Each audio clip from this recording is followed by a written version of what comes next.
So now I want to move in and talk about different types of wheels and how to determine which type of wheels you should get, that type of thing. Nikki Drew Blood is doing some shit in the backyard. So this series of videos has definitely been the same day, but different parts of the day. I don't know if you could tell. I had glasses, now I don't. My hair was different. We were in a different room. It's just been crazy. Now there's a vehicle starting. There are different types of wheels. I have some notes here. So there are 4 things to keep in mind when you are on the market for some new wheels. So durometer is like probably one of your main factors. Then you also got to decide if you want an aluminum hubbed wheel or a nylon hubbed wheel. Then you want to determine what kind of width and height that you want, because there are different widths and heights, and that can make a huge difference. I speak from personal experience with the matter. Then you also want to take into consideration what type of floor you're going to be skating on, whether it be polished wood, unfinished wood, concrete, polished concrete, sport court. There's different types of sport court out there in the world. So you really got to think of all these factors. Some people say weight is a factor. I don't really see that too much. I mean, yeah, maybe a little, but nothing that's going to make or break your decision. So I'm going to go just dive in right now. So I'll show you what I skate right now at my practice venue with my indoor skate setup. We skate on sport court, and it's kind of slick sport court, not super slick. It's actually, I really like the slickness of it. And these are Hyper Witch Doctors. If you haven't been able to tell by now, I'm a very huge fan of Hyper. These are all my Hyper wheels are kind of older stock. So the ones that they have now, same idea, but they are a little different. The formula has changed over the years. But I believe this was the blue Witch Doctor at one point. I know it appears green, but it is old. This is not an aluminum hub. It's just a nylon hub that has a silver finish. This is about a 96 in durometer. 96A is kind of hard. I like my wheels to be a little bit harder. I like to have a little slide when I play. So that's why I skate on a 96 on sport court. Typically, most people can use anywhere from like an 89 to like a 94-ish. I feel like is about average for sport court, because sport court tends to be slicker. Be a 62 by 42, which means it's 42 millimeters wide, 62 inches tall. So this is the size that I like, this particular size. And this is what they consider a wide. Next wheel I want to show you is very similar to the Hyper Witch Doctor, except this is an aluminum hub. This is the Hyper Shaman. This is the white or the natural, depending on which website you're at. But I really, really love this wheel. I haven't been using this wheel because this is the wheel that I use for polished wood surfaces. So if we have an away game at like a rink that has like a really nice wood floor, that's what I would use these for. Obviously, I haven't used them in a while. There's no... I don't concern myself too much with grooves. Some people really like to have deep speed grooves or like the speed stripe groove down the middle. I'll show you an example of that in a minute. But this is about a 97, so not too far off from the Witch Doctor. These are the same width and height, so you can see that my preference kind of carries over. But that was, see, it's just a small difference. So even though this is a 97, it actually feels maybe a little bit harder than that because it is an aluminum hub. With the nylon hub, you tend to get like a little bit of give to it.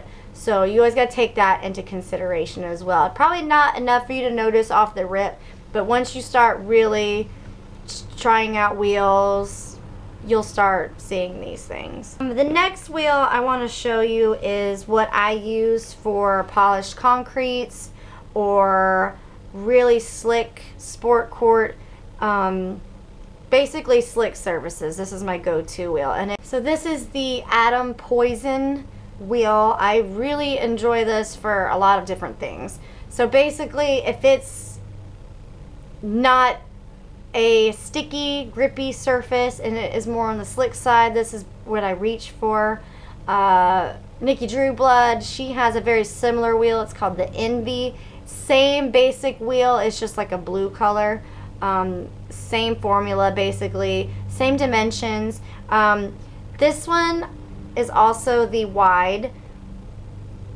So this, you're also looking at the 62 by 42 in measurements here. So that also carries over. And I do know that Poison also has a narrow option as well. There is what they call a Poison alloy, which basically, instead of having this nylon green section here, there is a cap that on top, which makes it look like an aluminum hubbed wheel, but I want to let you know that it's not an aluminum hubbed wheel. It's just a metal cap on top.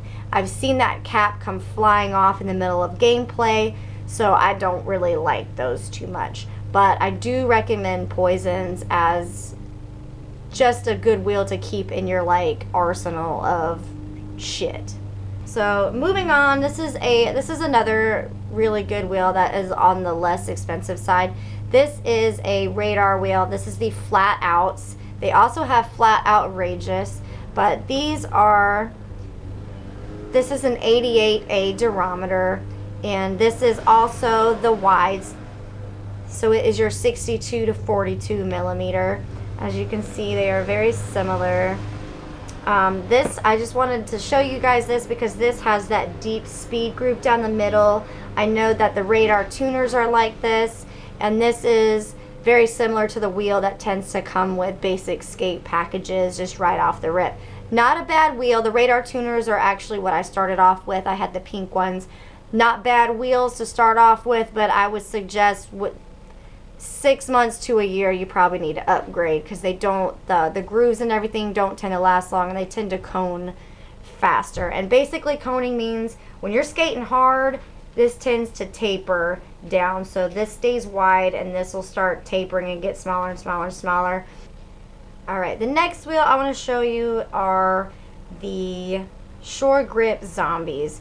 Now, everybody I know that has skated on these really likes these. I wasn't a huge fan, but I think it was my own fault. I wanted to try a narrow wheel, and instead of getting just the narrow, I ended up ordering the narrow and short. So instead of being a 62 millimeter by 38 millimeter, I ended up getting the 58 millimeter by 58 millimeter. That's not right. So what I needed to get was the 62 millimeter by 38 millimeter. So let me just show you a size comparison. This is an aluminum hub like I was talking about before, so it's a very good quality wheel. Nikki skates on these and she loves them, swears by them. So let me show you the comparison.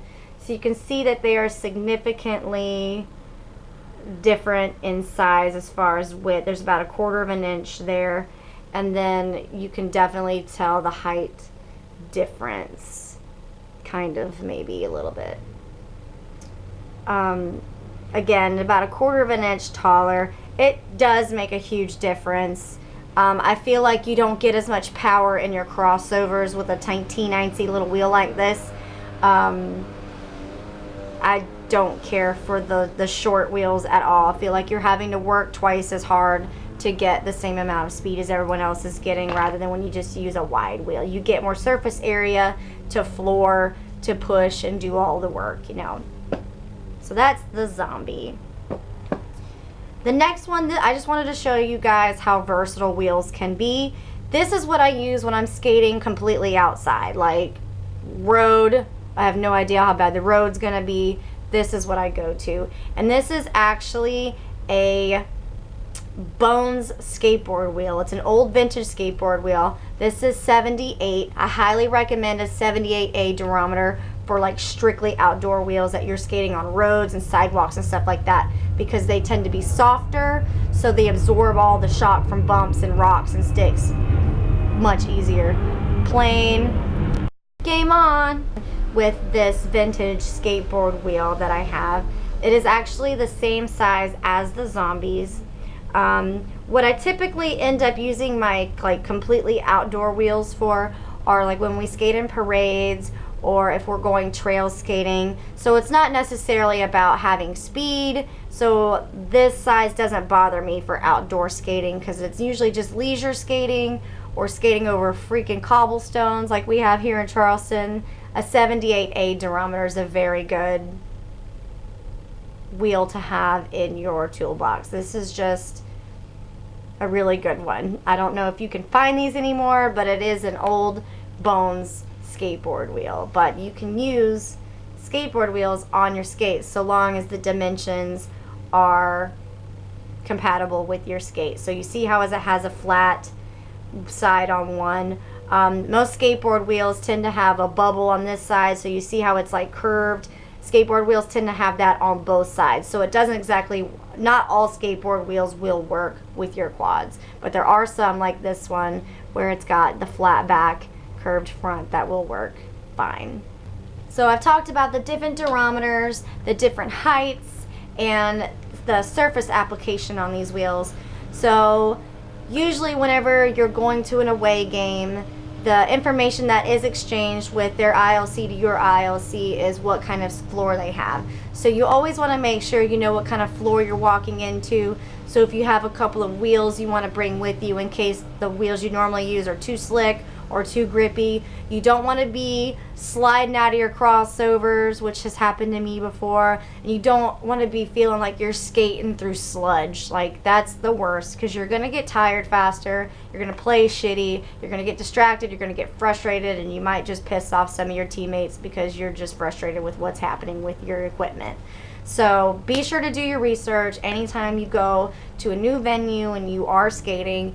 Try to find out what kind of floor they have, as much information as possible, so you can gauge on what kind of wheel you think would be best. And don't hesitate to ask skaters that skate on that floor what they use. 9 times out of 10, they're going to let you know what they use. They're not going to be all super sneaky about it. They're not here to like set you up for failure. Some teams might be, but I've never had that experience. So don't hesitate to ask questions when it comes to wheels. In the end all be all, it all comes down to preference.